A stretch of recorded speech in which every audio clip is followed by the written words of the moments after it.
All right. I don't know what is up with StreamYard again Bring your volume today, down but I a am bit. getting out of paying for it. But we're finally live. Bring your volume down a little bit. Is that better? Yes, sir. Fine. How's that? That's better. All right. So we are welcome everybody to Paranormal Addicts podcast on episode 18. And so if everything will cooperate, we'll start out like we always do, Greg. This first section is just to get to know you, so the people out there watching can get to know you a little better. So the first question I got is for the people who may not be familiar with your body of work. Tell everybody a little bit about yourself and how you first became involved in the paranormal. Well, I became involved with the paranormal when I was 10 at Gettysburg. And it's a long story, but to sum it up, there was a lot of things that happened at Reynolds Woods and involved my father and my sister and my grandmother. And we were there for probably 4.5 hours, and every noise imaginable happened. I was 10 years old, and I was just mesmerized by what was going on because it sounded like it was all happening right in front of us. Everything from giant, the big grape shot rounds to cannon shots to horses screaming to guys. It was just a wake-up call for me as a little kid. And my dad talked to a park ranger, and they got done talking, and it was like, no, they don't do reenactments or anything like that because this was in 1959. So there was nothing going on there. And as it turned out, as we were walking back, my dad put his arm on my shoulder and says, when we get home, you'll say nothing about this. And it was like, okay. So that's how it started. There was a hiatus for a period of probably maybe 12 or 15 years. And then as it turned out, I had some friends up on one of the lakes north of here that had a couple houses that they claimed had ghosts in them. So we used to go through there and had things that were bumping in the night and stuff like that, which just fueled the fire and kept it rolling. And I became really interested, on TV and, when they first came out with ghost hunters. And every year I would get the set, for Christmas and the recordings and that. And I kept on going ahead and continuing until it came to the point where it was like, I think I need to go and meet some people and step out. And there was a group that was in town that was having a little mini Pyrrhicon, and I was going to go to that. And I went there, and I ran into a very close friend of mine today who happened to be there too. And his name is Tim Williams, and he is a documentarian. So he does documentaries, and everything deals with the paranormal, and the topics that we've worked on are amazing. I've just been helped to him. I'm one of 10 people that helps him out on these documentaries. As far as the paranormal investigation end of it's concerned, I've always enjoyed, we've been pretty much around quite around the block a few times, if you want to sum it up that way. Mansfield Reformatory, you can't do that. Post Town Elementary, And then you go over to the said the asylum. What was that? That wasn't Randolph, was it? Was that Randolph County Asylum? I don't think it was, but excuse me. I'm sorry about that. We were there. We've been to a lot of different places. We were at Gettysburg again, once or twice since that first time it happened. I had to retrace my steps and get an idea of what had happened. We had the pleasure of working with Rosemary Eileen Galley when she was still alive. She was there for that. So if you're familiar with Gettysburg, we were just below Devil's Den, and there's a big field that's called the Triangular Field. Well, if you go down there and work the field on very close to the forest, there's a big chunk of granite that's like 20 feet long. And I'm a veteran, I came home from Vietnam, and, it was like maybe I ought to try to go ahead and see if they'll be sort of receptive to somebody that's another fellow veteran. So I was right by the woods, and I knew that they were all from the South that were in the woods, because they're the ones that got their asses slaughtered going up that crazy hill. That hill was crazy, and I just felt so bad. And so I had set my stuff up, and Rosemary had gone down to the bottom of the creek, and I stayed there, and it got dark pretty fast, and I just started talking to him. I had my recorder going, and I was taking a few pictures off my phone. And this is back in the day when our phones didn't really take very good pictures. But I can remember going ahead and finally saying to him, I'm one of you and you're one of me. And it doesn't make any difference to me what side we're on. We're brothers. And I says, if you want to come out, and I just held my hands out, and they did. And it was one of those, if I don't know if you want to call it an epiphany or whatever, but it was one of those turning points in my paranormal life that made me go further and seek more ideas and try to go ahead and work, because it was like brotherhood, and I could feel, and it was like a solid all the way around me. I was all goosebumps, and they were on my hands. It was, and then when it ended, I pretty much had us to go ahead and say a few prayers. And I says, I'm praying for you guys, and I hope you pray for me too. And we went up, and that just continued on. That was just another one of the steps that I took in the process. And after that, we had a lot of other locations, but that location taught me one thing as far as using the spirit box was concerned. So that was that was probably maybe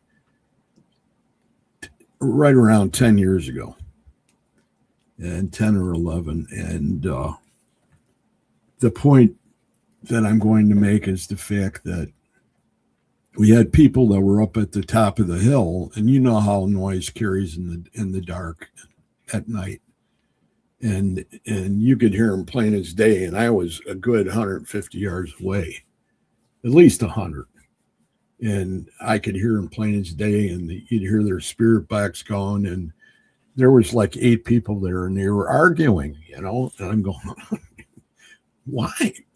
Why?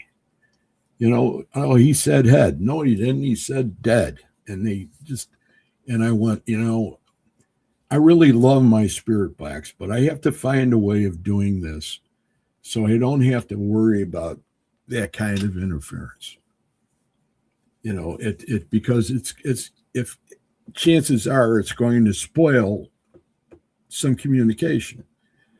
So what I did was I started using headphones, and I worked my way through that. And since then, I've gone from there to the Estes methods, and looked it all up through the Greg and Dana Newkirk, and the Museum of the Paranormal and the Occult, and Connor Randall and Carl Pfeiffer that did Hellier with them, the series Hellier, and they came up with the Estes, and it was like, man, this is the cat's meow.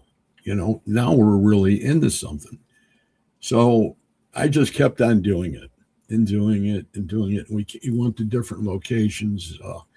We went out here to the Black Hawk War sites that are out in Western Illinois, where they had the last big battles with the Black Hawk Indians, or it was Black Hawk was the chief, and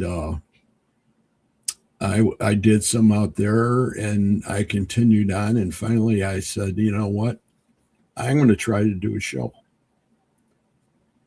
And I'm going to try to do a show on this. And then from the show, I sort of developed into the fact that, this would be really good if I had like maybe 6 people, and I had like 3 doubles, and I did 3 doubles, and I had the people all the way around, all the way across the United States.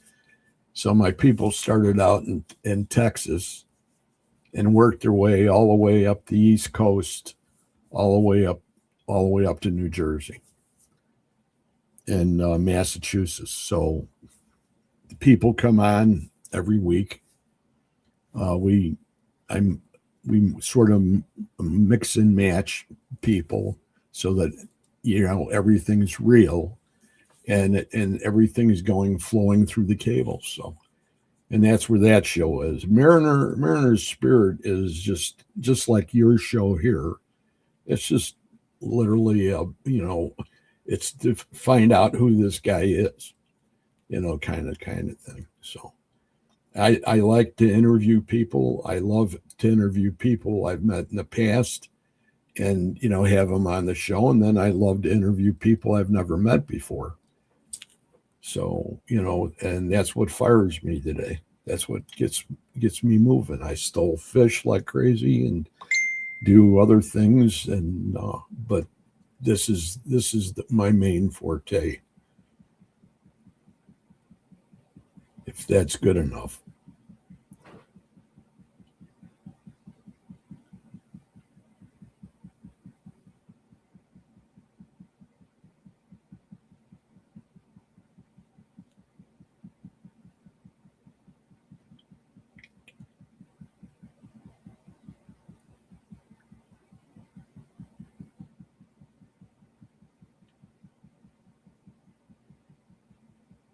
I can't hear you now.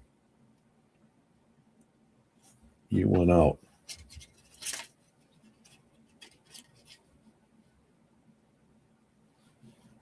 Can you hear me?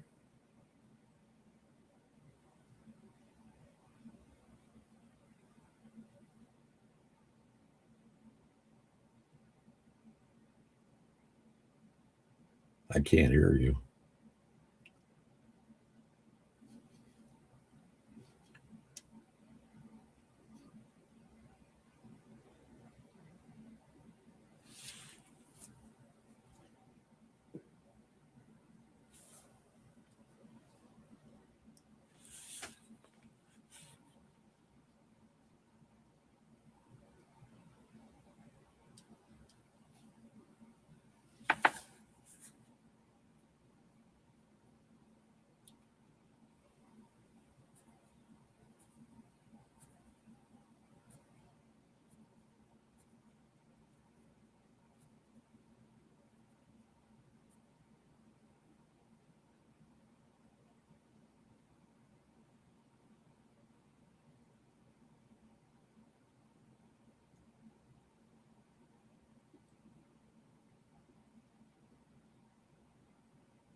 You heard me in the beginning, right?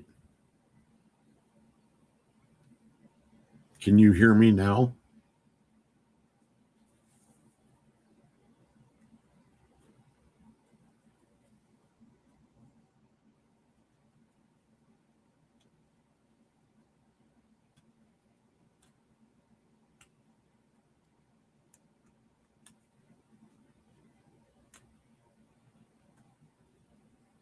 You want me to back out and try back again? Oh, there you are.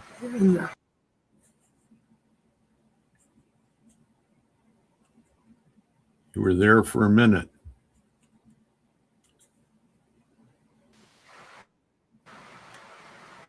I could hear you then. How about now? Can you I can hear hear you me? now. Can you hear me? Can you hear me? Yes, I can hear you. Can you hear me now? Yes. Can you hear me? All right. So I don't know. Yes, I've heard you the whole time. All right. So here was my question. Okay, we're both veterans. I served in the same. Yeah. So is as a veteran with your military background, how did that influence the way you're approaching investigation? I normally I don't bring it into play unless I have Can you hear to me? be unless I have you can you hear me? Unless I happen to be at a historical location that has spirits from the war or anything like that.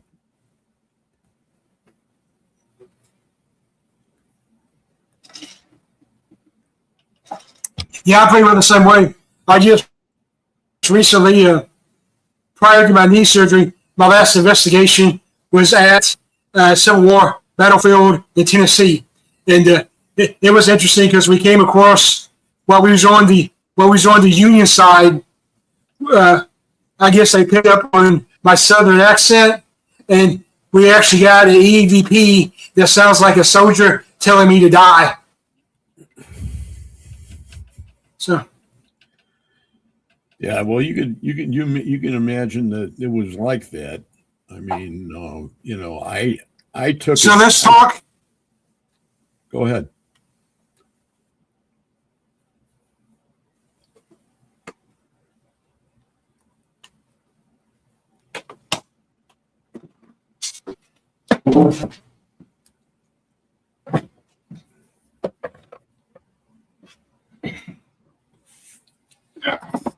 All right, so let's talk. You wrote some books.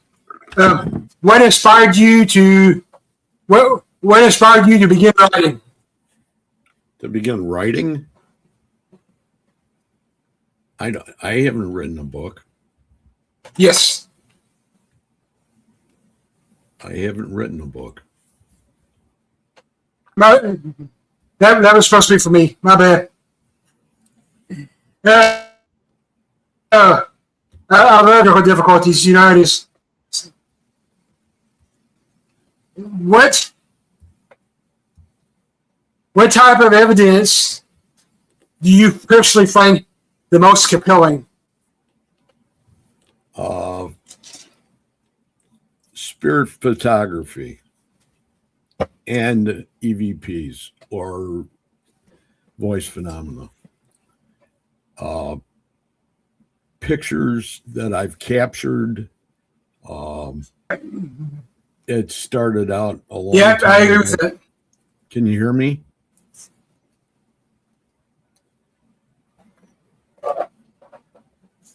Can you hear me?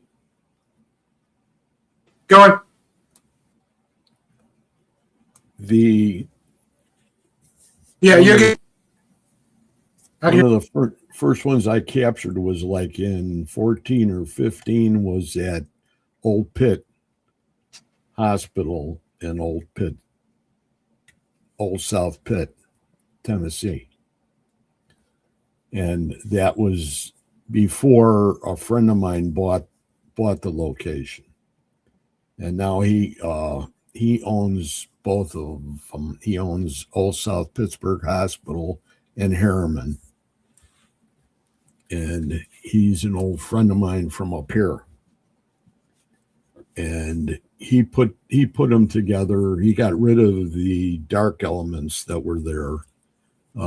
There was a real dark environment there at Old South Pit. And his name is Ronnie D.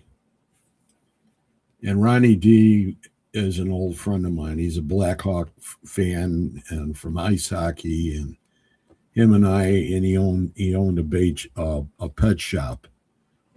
So I used to talk to him all the time, and then I went down and I told him I was going to be doing another investigation, and we were going down to Old South Pittsburgh.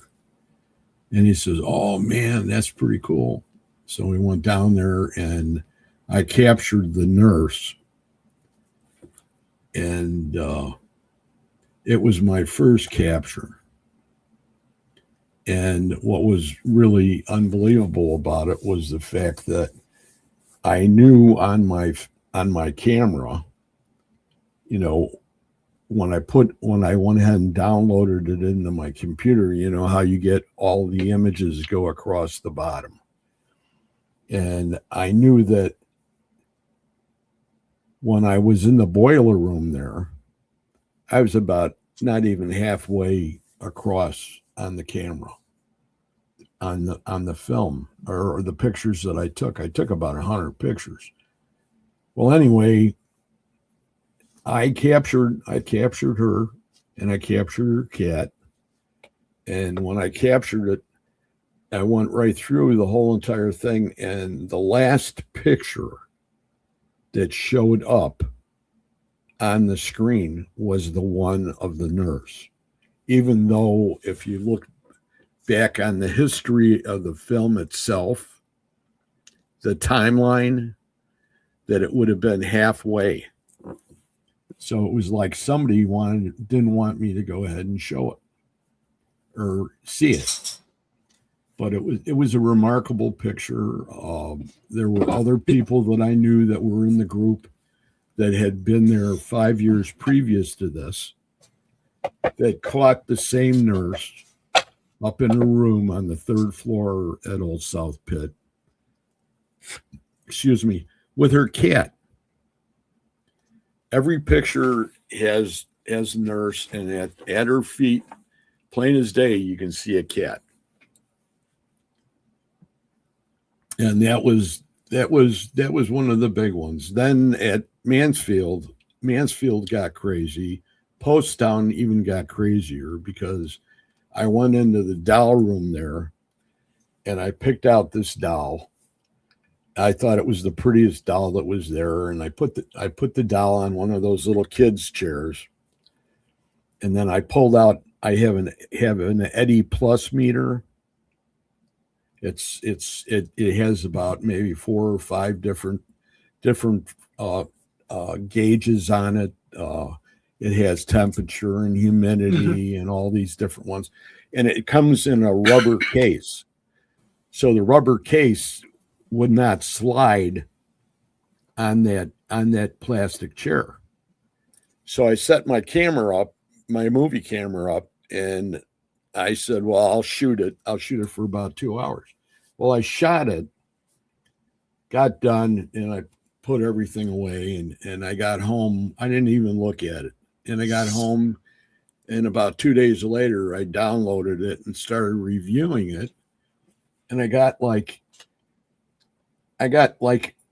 went through it all the way, and I thought, that it doesn't make any sense. There's nothing there. And then I went back again, and then I started paying attention to the doll sitting on the chair. Now the Eddie meter was right in front of the doll, and the only thing that was sticking out on the first part of the side was the tip of her shoe.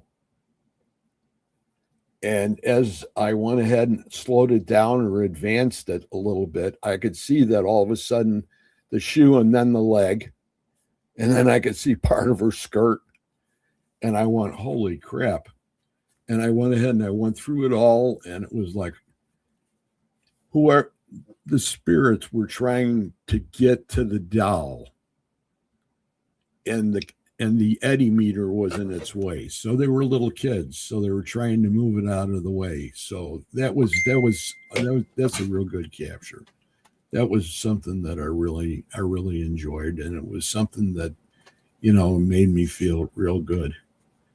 So and since then I shoot a lot. I shoot a lot at different locations, and I have a bag of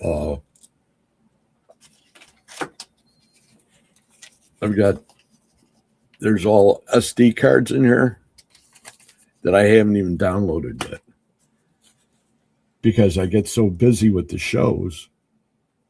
If I get an SD card and I get a chance, yeah, I said that I'm actually about three. It happens, it's just. I'm actually about 3 investigations behind. It's part of it, but it's enjoyable to be able to go ahead and say, hey, I got some free time. I'm going to go ahead and see what's on this one, and then lately I've been doing a lot. I've had the pleasure of doing it.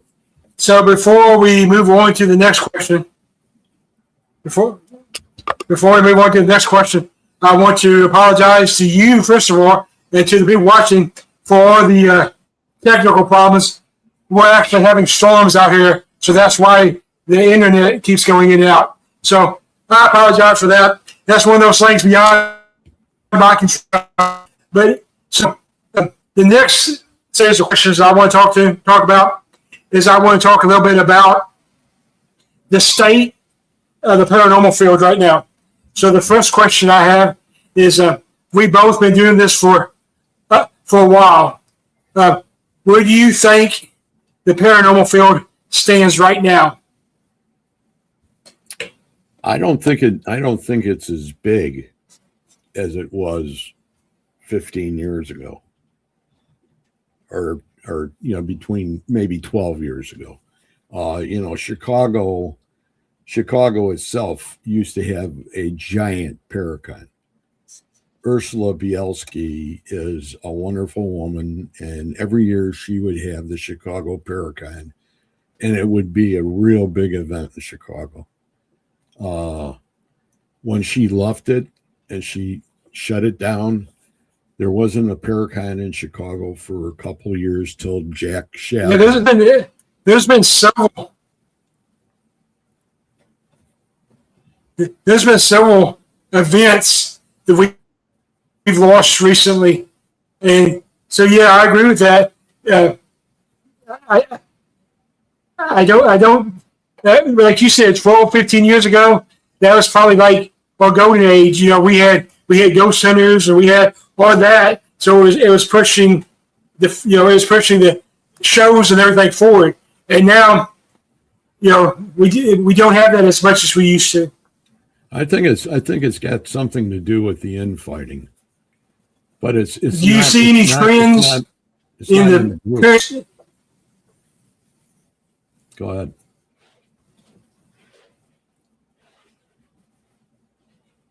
So I have a word.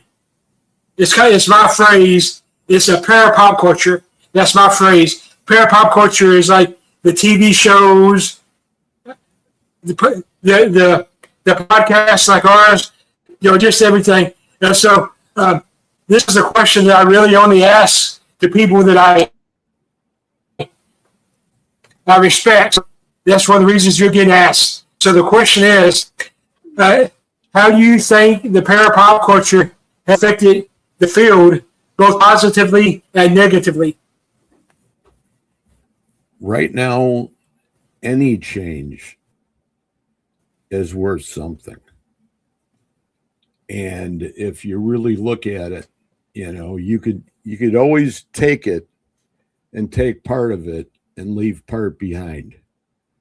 But it's a change. So, when you look at some of the groups and you look at the people and the ages of the people, this is something that's going to happen because there's more young people coming in than ever before. I think, at least that's the way I'm picking it up. I don't know about down by you.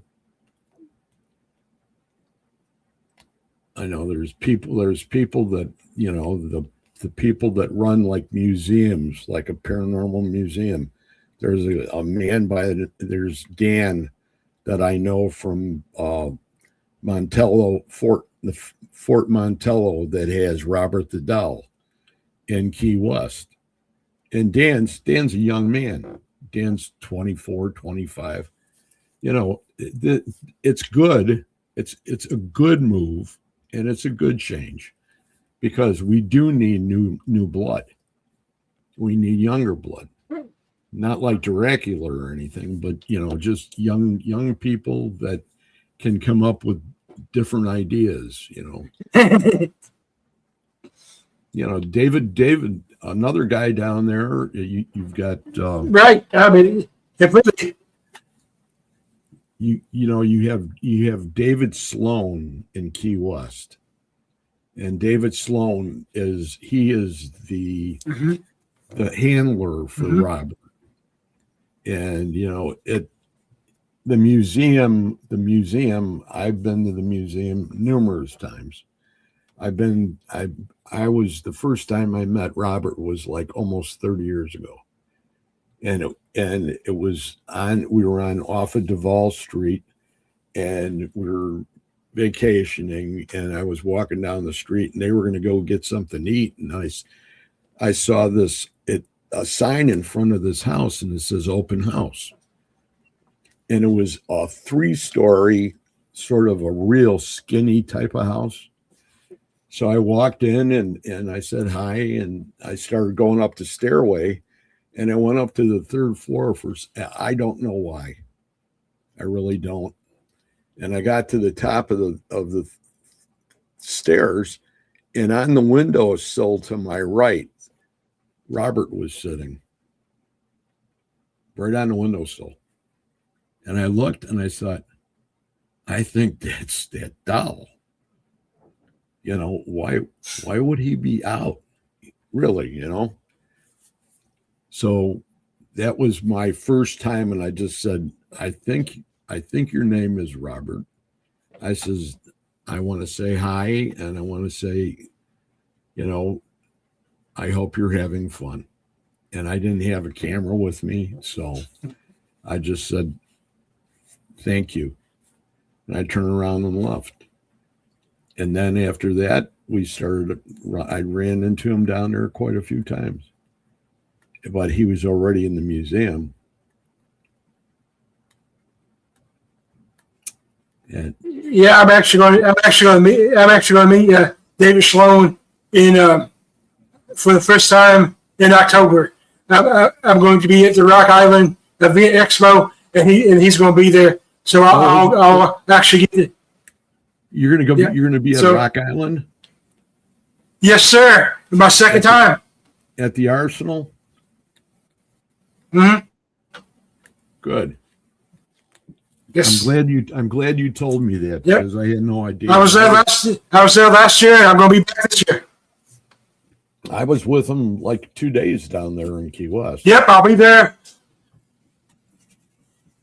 Yep, I'm looking forward to it. Yep, last year they had the Traveling Warren Museum. They had it there last year, so so I got to see Annabelle and all that. So yeah, so that was kind of bittersweet though, because yeah.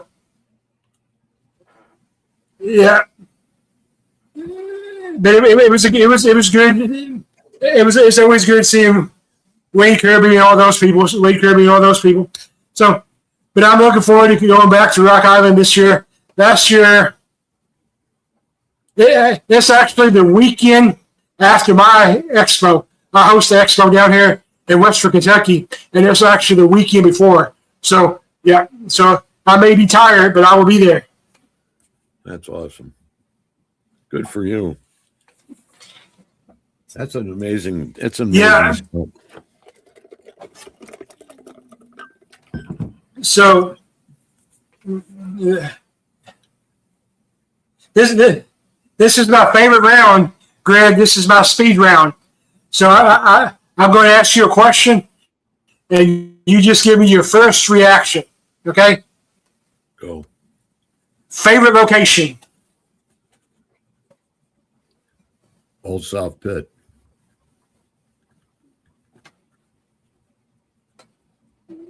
Bucket list location?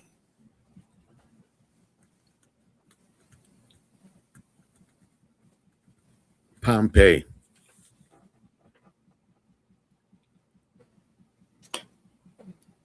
Favorite piece of equipment?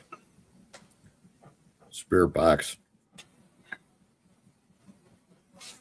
Most overrated piece of equipment?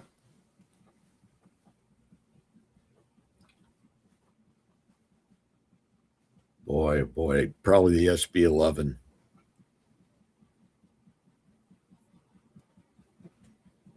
Your go-to investigation snack? Go-to investigation. What was it? Snack. What's your snack during investigation? You mean eating? Yes, sir. Okay. Bars. Granola bars.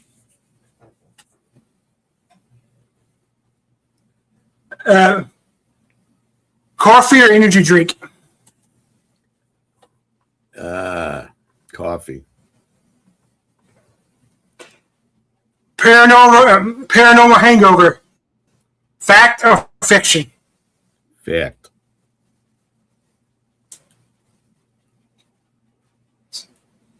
Favorite paranormal book? Probably the one by Hans Holzer. Ghosts. That's a good one. One investigator, living or dead, you would most like to investigate with. Wow. I would go back to one of the people that you mentioned. He's Chad. He used to be with John Tenney. He was a Lindbergh, I think. Chad Lindbergh. Not the author, but the guy that used to be the investigator. There's two Lindberghs. Yep. There's two I know of. There may be more. Let's see. Historical figure you would most like to interview? I would say Robert E. Lee.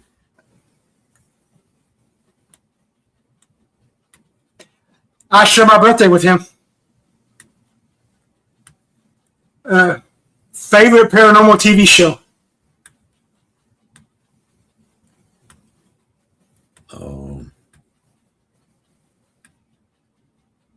Boy, oh boy, that's a hard one.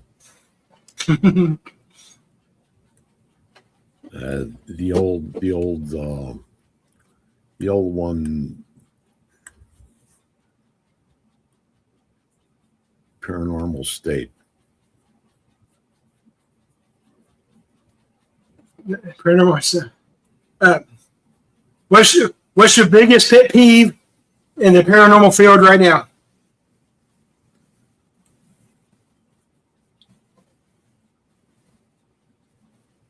Noise when it's not supposed to be noisy. Demon, overused, underused, or properly used? Overused. I agree with that. And for the ones that don't know this, I'm actually, not only am I an experienced investigator, but I'm also an educated investigator. So I got the parapsychology degree, and I got the theology degree, and I'm actually a trained demonologist under Bishop Long. So I could never say that there's not demons, but like you said, it's overused. Demons are the exception to the rule and not the rule.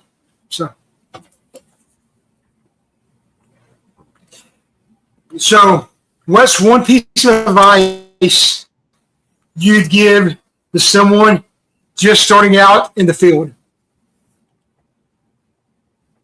Probably an SB7.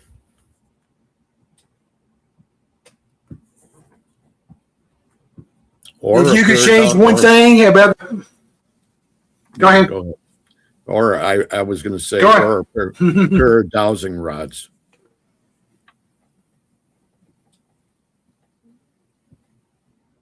You can't beat the old school stuff. You know, they were trusted for a long time for a reason. So, I make this statement quite a bit that I think one of the problems in the paranormal field right now is the new generation relies too much on the fancy gadgets. I'm not saying the gadgets are bad. I'm just saying, rely on rely on what you feel, rely on the trusted stuff, not just the lights and flashing stuff. Yeah.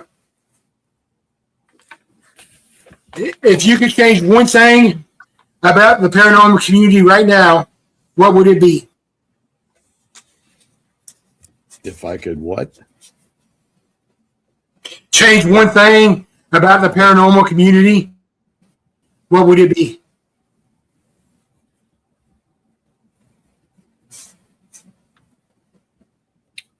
Try to save a few more locations that are being closed down.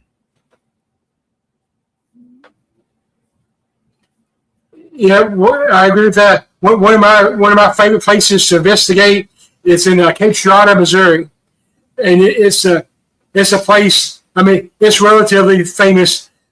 Ghost Hunters did an episode there. Outlaw Paranormal did an episode there. But I like it because they're just trying to preserve the location. So everything you pay goes directly to fix the roof or to fix the siding or whatever. So that's what I like about it. And I mean, it's a good place. It's an active place. But my favorite thing is they're saving the location. So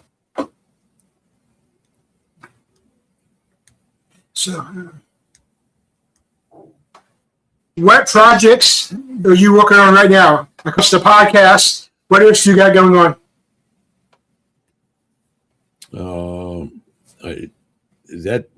That takes up most of my week is the two shows. And I do another show on Monday nights for Psychics Unite. So, I mean, I have basically 3 shows a week. And I do all the work for the Psychics Unite show. Wednesday's show, I have to do everything and get the people together and then, run the show. And the same thing with Fridays. But Fridays, Mariner Spirit is a little easier because it's usually one person and it's an interview show. So, when you asked me about favorite locations, there is one that I should mention too, and it's just because in the last 5 years it's become a place that I really love, and that's Broadhead Manor up in Wisconsin. And Broadhead is a big old school. It's 3 stories, and it has spirits. It has everything from back in the day when the Indians were there, all through that area. They had these big burial mounds, and when they brought the train through, they just plowed right through them.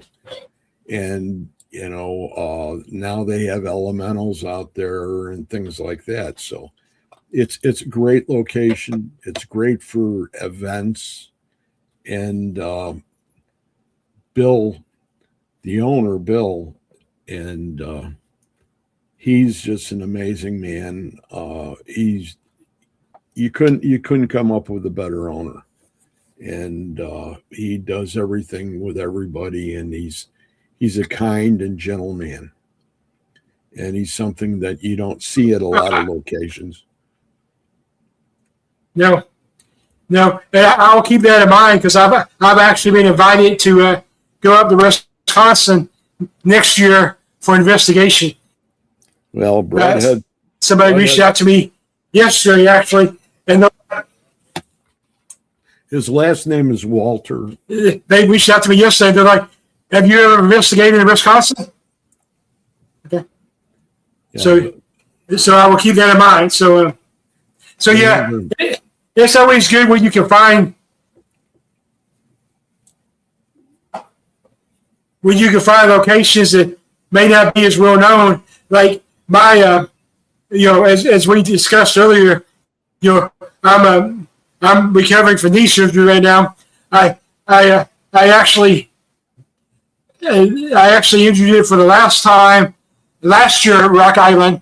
I slammed it on the concrete in the basement while I was after I got out of the traveling Warren Museum. Instead of exiting back on the main floor, you exited in the basement, and it was like uneven ground and stuff.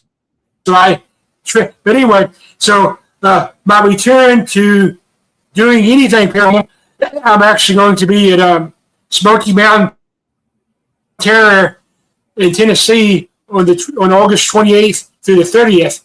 But my first investigation, I'm actually going to a place in Kentucky that's not really well known. They just recently started opening up stations. It's called Jonesville Rest Home. It was a school. It was an elementary school back in the 50s, 60s, and then they transitioned to a rest home for like mentally handicapped people. So I'm investigating there in September. I think it's the 13th. It's September 13th. So I'm looking forward to that. And then and then I'm going to be investigating a lot in Missouri for the rest of the year. I'm going to be investigating in Moss Asylum and the Eddy Mansion, and then I'm going to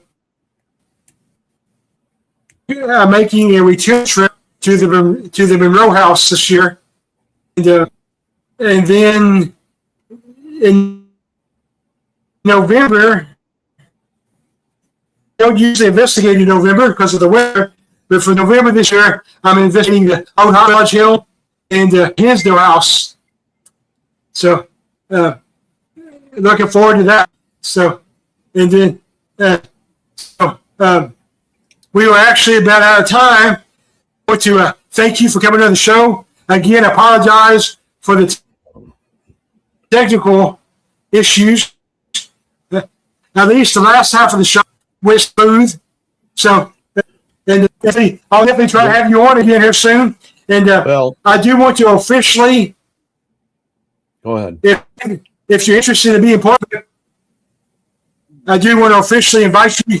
I do want to officially invite you to be part of the lineup for my expo next year. For my expo next year, it's our 5th season, so we're kind of going a little bit bigger. So I'm already inviting people to be part of it. So if you're interested in being part of it, let me know, and I would love to have you come be part of it. And this is going to be in Kentucky, or is this going to be on here?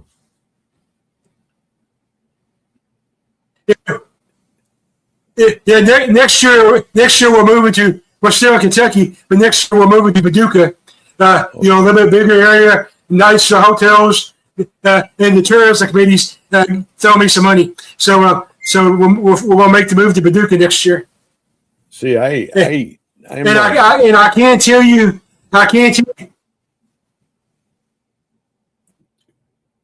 We got a delay. I've done a lot of fishing on. Yeah, we do every day. You know where Cave Run Lake is? Over by Moorhead, Kentucky. Eastern Kentucky, maybe. Maybe it's Western. No, it's Moorhead. The town's Moorhead. Yeah. It's Yeah, by yeah, I know more. Frenchburg. Yeah, Frenchburg. I know where that's at. Yeah. So I've been there, and I've been with a lot of Kentucky boys for a long time. We had, you know, I've muskie fished with those guys since 2001, all the way to we left the circuit in 16.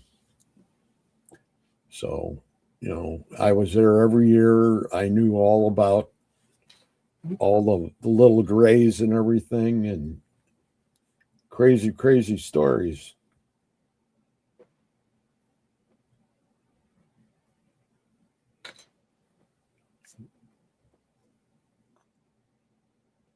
Yeah.